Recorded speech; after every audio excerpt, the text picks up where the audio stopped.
Prosa do Dia. Nós estamos recebendo ao vivo Dona Rovena Betina Petrol, presidente da Irriganor.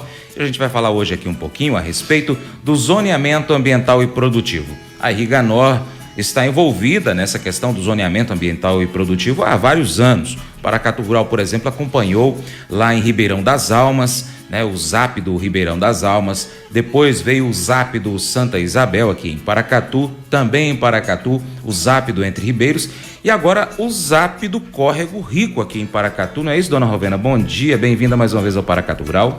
Bom dia, Francis. Bom dia, ouvintes do Paracatu Rural. É um prazer estar aqui novamente falando com vocês e de um tema tão importante que é o zoneamento ambiental produtivo. Antes da gente falar do zoneamento ambiental e produtivo do Córrego Rico, Dona Rovena, eu gostaria que a senhora desse aí um relato a respeito desses 3 outros que a Irriganor participou, que lá em Ribeirão das Almas, Santa Isabel e Entre Ribeiros. O que já foi assim extraído de positivo depois de ser feito esse diagnóstico da bacia hidrográfica, dessas bacias hidrográficas?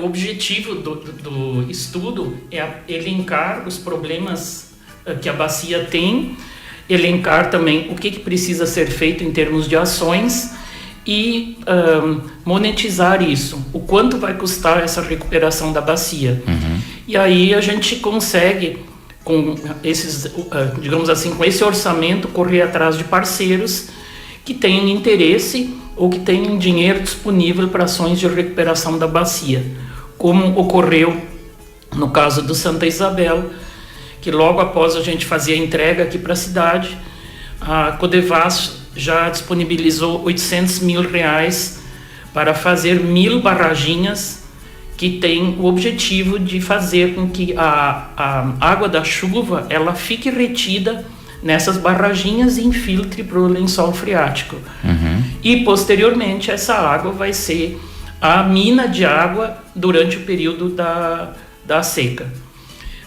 No caso do Ribeirão Santa Isabel, nós também, através do CBH do São Francisco, em abril deste ano, eles destinaram mais 5,4 milhões de reais para a construção de mais de 90 quilômetros de estradas ecológicas. Sim. O diagnóstico, para quem não entende muito bem, seria basicamente quando a gente vai ao médico e o médico pede um hemograma, por exemplo, outros tipos de exames para a gente poder coletar, vai lá no laboratório, toma agulhada, que eu não gosto de jeito nenhum de agulhada, mas é necessário. Aí depois pega esses resultados e apresenta para o médico, e aí ele vai tomar as decisões do que vai fazer para tratar aquela enfermidade que a gente tem. Então a bacia hidrográfica ela tem uma enfermidade, e essa enfermidade ela precisa ser diagnosticada. Qual é o vírus, qual é a bactéria, enfim, qual é o problema que a pessoa tem, no caso da bacia, qual é o problema que a bacia tem. E a partir daí tomar então as decisões, que é basicamente isso, Dona Rovena? Exatamente, foi uma comparação muito interessante, Francis. Se a gente não conhece a bacia, como é que a gente vai poder ter alguma ação? Na época que Paracatu ficou sem água, em 2017, o pessoal a gente tem que plantar árvores, a gente tem que fazer isso, cada um dizia, eu acho, uhum. Mas nós não tínhamos um estudo feito por pessoas competentes. E aí, na época, eu não tinha essa expertise, nem ninguém do grupo formado pela Copasa, ninguém tinha essa expertise, e aí nós buscamos a parceria com o Sebrae, com a Prefeitura de Paracatu e outras empresas que nos ajudaram a custear esse estudo, que foi Kinross, Cicobi, Sindicato Rural, Cooperativa, uhum. DVPA, cada um deu um pouco de dinheiro para custear esse estudo, e em 2019 ele foi apresentado e aí nós já começamos a trabalhar. Muito bom. O ZAP do Córrego Rico, ele começou a ser pensado, a ideia de fazer o diagnóstico ali do Córrego Rico, começou a ser pensado quando, Dona Rovena? Bom, em fevereiro de 2020, eu estava tomando café da manhã e aí, olhando as publicações do dia anterior, eu quase caí para trás quando eu vi que todas as outorgas da bacia do Córrego Rico estavam suspensas. Na realidade, eu acho que naquele momento nem os produtores sabiam o que iria refletir isso, mas naquele momento elas foram suspensas porque eles encontraram num determinado ponto do Córrego Rico níveis de arsênio acima daquilo que a normativa do Copan estabelece. Então, é dever do Estado, quando existe um problema, ele limitar para que a população em geral seja protegida. Porque Sim. imagina, né, naquele momento havia um medo por parte do IGAN de que os grãos e produtos produzidos nessa bacia pudessem ter contaminação. A senhora estava contando, dona Rovena, no bloco anterior, que em fevereiro de 2020, né, a senhora recebeu então, verificou que foram suspensas todas as outorgas, né, o direito de utilizar a água da bacia do Córrego Rico, porque foi identificado em um ponto ali do córrego arsênio, né, e a gente sabe que o arsênio ele é perigoso para a saúde humana, e houve-se então um medo de que passasse esse arsênio para os grãos produzidos ali com a água utilizada daquela bacia, os frutos, enfim, os legumes. E eu lembro que na época teve realmente uma rápida busca por saber o que estava acontecendo, e eu gostaria que a senhora contasse então o que foi que aconteceu naquela época. Bom, então depois da suspensão do uso da água, imagina, Francis, nós tínhamos produtores que já tinham contratos de milho semente plantado, tá? E esses contratos são de valores grandes, porque as sementeiras, o milho que vai fazer semente, que é a semente genética, isso é caríssimo. Entendi. Então, o prejuízo para suspender o uso de 3.600 hectares de água na bacia foi imenso. Foi um caos para esses produtores rurais. E aí nós da Irriga Nor já corremos para achar as soluções técnicas e ambientalmente corretas para resolver o problema. Entendi. Então, num primeiro momento, a empresa Campo foi contratada juntamente com uma das maiores autoridades do Brasil em arsênio, que chama Dr. Bebeto, e se fez mais de 300 análises em todos os pontos da bacia. E aí nós conseguimos mapear onde estava o problema do arsênio. Que tinha muitos afluentes que não tinham problema de contaminação. E o IGAN foi sensível, então liberou o uso de água nos pontos onde não tinha arsênio. Só que ainda ficou 4 produtores prejudicados. E aí nós avançamos na questão do que fazer. Envolvemos na época o Ministério da Agricultura e fizemos coleta dos grãos que estavam sendo produzidos em safras anteriores nessa bacia. Porque, segundo o Dr. Bebeto, naqueles níveis de arsênio que estavam ali na água, demoraria 150 anos para que pudesse haver uma contaminação nos grãos. Entendi. Porque o nível era muito pequeno, mas a gente precisava se certificar. E aí fizemos as análises, inclusive da terra, do cerrado nativo, e o arsênio é um elemento que em locais onde tem ouro, ele está presente. Ah, tá, entendi. Tá? Então, o que acontece? Normalmente, quando você revolve o leito de um rio onde tem ouro, também é liberado o arsênio.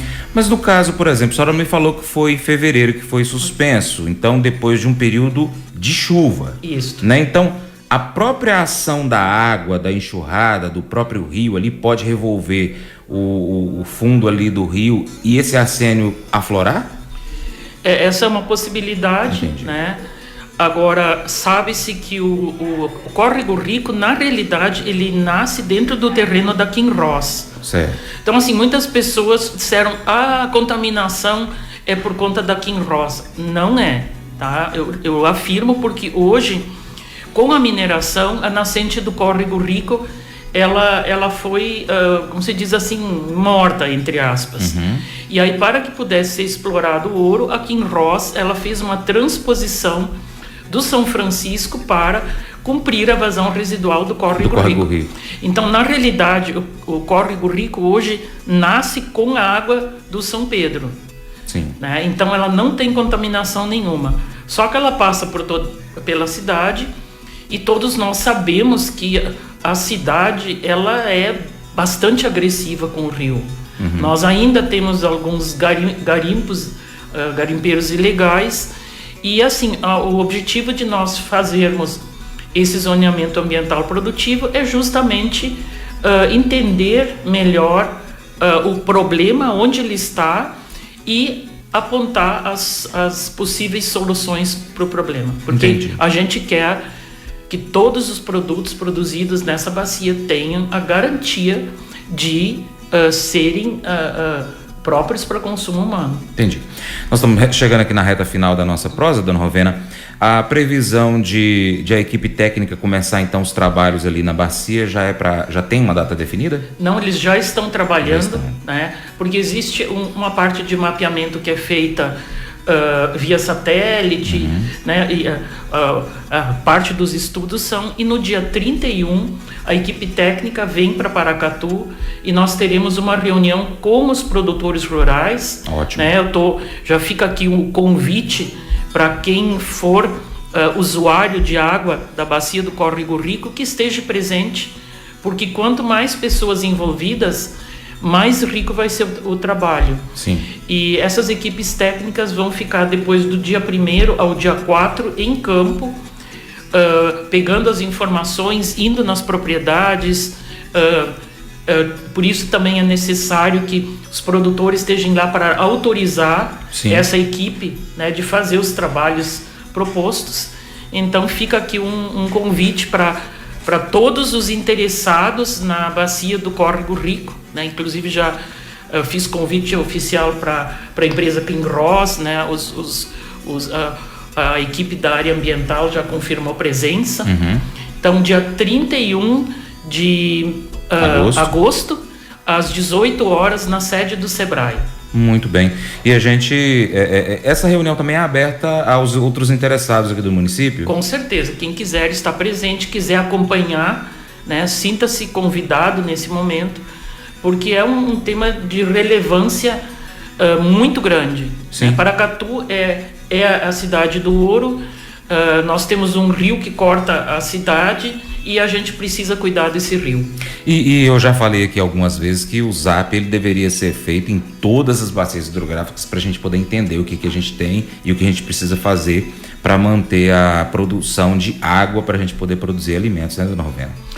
Inclusive também o ZAP ele pode propor, quem sabe, barramentos no Córrego Rico. É verdade. Para ampliar o uso da água, assim como no Santa Isabel foram propostos 4 barramentos que dariam segurança hídrica para a cidade até o ano de 2050. Né? O Córrego Rico também, a gente vai com esse estudo ver possíveis pontos de fazer barramentos de regularização de vazão, a fim de que a gente possa aumentar a disponibilidade hídrica da bacia. Muito bem. Obrigado pela participação da senhora, dona Rovena. Um bom dia. Obrigada a você, Francis. Obrigado ao Paracatu Rural. Mas eu vou dizer uma coisa pra você, viu? Se quiser colocar propaganda sua aqui nesse programa, eu vou dizer um negócio, você vai ter um resultado bom demais, senhor. Isso mesmo, é facinho, senhor. Você pode entrar em contato com os meninos ligando o telefone deles, é o 38, é o 991810123, bem facinho. É muito bom porque aí a sua empresa vai sair dentro de um programa que é ligado aí ao homem para a mulher do campo. É nós que vai estar assistindo e também vai ver sua propaganda. É bom ou não é, só? Chegou a hora daquele abraço pro nosso ouvinte, telespectador e internauta. Abraço aí pro Evandro Oliveira, Clóvis Daniel Jacobi, Geraldo Pinheiro, Sidney Fernandes Carvalho de Guanambi, na Bahia, Lucimário Lima, Genivaldo Santos de Pernambuco, Sandro Simões de Arapiraca, Alagoas, também tem o Celso Lourenço Edilson Germano Martins, André Morato, a todos do nosso canal youtube.com, um grande abraço. No nosso Instagram, @Paracatu Rural, tem Catiusca Barbosa, Osanda Coimbra, Vinícius Oliveira Roque, Cristiano Rabelo de Souza, tem também a Gabriela Souza Cavalcante, William Lopes Pedro, Luan Lima Carvalho, Daniel Elias Vieira, Jordan Zandenberg. Tem também o Nicolas Alves, Rosângela Maria Magela. Um abraço aí para todo mundo. E a turma lá no Facebook, Paracatu Rural, Gilmar Gonçalves, Sheila Zamboni, Delano Aguiar, Gabriele Carvalho, Karine Viana, Anderson Souza, Fernando Menezes Campos, Emerson Santos e o Silvânio Gomes. Abraço também para os nossos ouvintes do podcast Paracatu Rural, Spotify, Deezer, TuneIn, iTunes, vários aplicativos. Abraço para os nossos amigos lá na Oral Gold. E lembre-se de curtir, comentar e compartilhar o nosso conteúdo nas suas redes sociais. Seu Paracatu Rural fica por aqui. Muito obrigado pela sua atenção. Você planta e cuida, Deus dará o crescimento. Para minha esposa Paula, beijo, te amo, Paula. Até o próximo encontro, hein? Vou ficar esperando você aqui. Deus te abençoe. Tchau, tchau.